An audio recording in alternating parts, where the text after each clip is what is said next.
The year is 1869. A small and humble Harvard College stands in Cambridge, Massachusetts. The entire Faculty of Arts and Sciences numbers just 23, all of which serve 529 college undergraduates. Students and professors struggle to keep warm through the cold Cambridge winters, setting bonfires ablaze in Harvard Yard. Classrooms are unequipped for the classes they teach. Freshmen have to take a rigorous academic course load consisting of Latin, Greek mathematics, French, ethics, and education. There is not much choice in the curriculum. Harvard, at this point, is still evolving. It seems so unrealistic, seeing as Harvard today is one of the most prestigious universities ever known. What's even more improbable is that the faculty's last choice, a 35-year-old failed chemistry professor by the name of Charles William Eliot, is the college's new president, and he is the man responsible for transforming small and humble Harvard College into what we know it as now. Eliot renovated Harvard with a more open-ended curriculum and annexes of Radcliffe College as well as other new institutes. But furthermore, he influenced all of American higher education. Before Eliot, curriculum at Harvard is not very broad. Undergraduates are required to take a Greek entrance course. Sophomores have to recite 20 chapters of Gibbon's Decline and Fall of the Roman Empire. Sets of courses are assigned by year. When Eliot becomes president, he reforms Harvard's curriculum system and starts the development of a system with spontaneous diversity of choice, in which undergraduates select most of their own courses. This new ability of choice results in a more self-directed, open-ended curriculum for Harvard scholars. As Eliot states in his lecture, How to Transform a College with One Uniform Curriculum into a University, under an elective system, the great majority of students use their liberty to pursue some subject or subjects with a reasonable degree of thoroughness. This concentration upon single lines develops advanced teaching and results in a general raising of the level of instruction. Eliot's new elective system also establishes a breakaway from the traditional practice of assigning courses according to one's grade. By 1884, all freshman requirements are dropped except English, weekly addresses in chemistry or physics, and either French or German. In the next decade, chemistry and physics cease to be obligatory as well.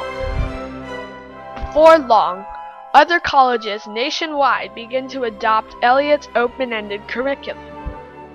By 1894, Eliot himself considered his diversity of choice system the most generally useful piece of work which this university has ever executed. Harvard is now home to more options of study and opportunity. Eliot's time in office also marks the appearances of many new institutes, edifices, and monuments. He becomes the leader of a Harvard architectural and aesthetic renaissance. Thayer Hall is annexed in 1870. Memorial Hall is constructed from 1870 to 1878. The Harvard Summer School, Graduate Department, Matthews Hall, Weld Hall, and the Arnold Arboretum are built in 1871 and 1872.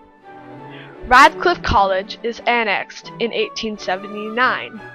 Sever Hall is constructed in 1880, followed by Austin Hall in 1883, the improved Faculty of Arts and Sciences, and Johnston Gate in 1890. Phillips Brooke House in 1900, the School of Landscape Architecture, predecessor of the Graduate School of Design, in 1901. Harvard Stadium in 1903, the Medical School Quadrangle in 1906, the Harvard Forest in 1907, and the School of Business Administration in 1908. The Quadrangle becomes the chief medical school in the country. Medicine and law become primary focuses, and scholars require a bachelor's degree to be admitted into the more professional schools. By now, Harvard has developed into an established research university with its institutions and diverse, opportunity-filled curriculum. No longer is it the small, humble, and traditional Harvard College of 1869. By 1894, Eliot becomes one of the most prominent figures in the transformation and secularization of American higher education. Universities all over the country see Eliot's Harvard as a model for success. Most American universities drop most of their religious practices and traditional methods and instead focus on Eliot's. Historian Samuel Eliot Morison writes, "One after the other, the greater universities of the country followed the reforms that Harvard had adopted. It was clear by the middle 90s that the Harvard of Eliot had set new standards for higher education in America. By the turn of the century, he was one of the leading public figures of the country. His opinion and support were sought on every variety of public question.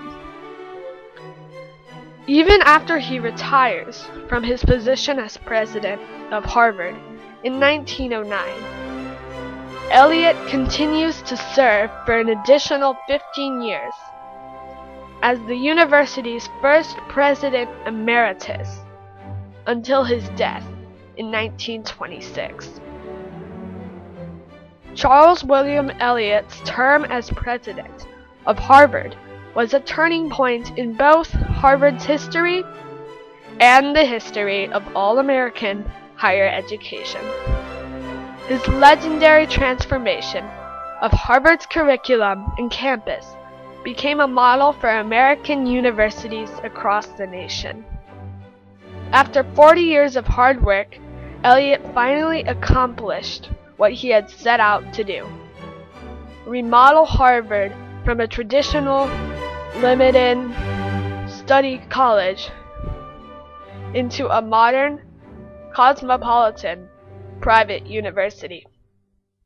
Eliot states, "You know that it is only through work that you can achieve anything, either in college or in the world." The year is 2013. A large, extensive, and diverse Harvard University stands in Cambridge, Massachusetts. No longer does it struggle. It is now the most prestigious American private university in the nation. And it's all thanks to a man named Charles William Eliot.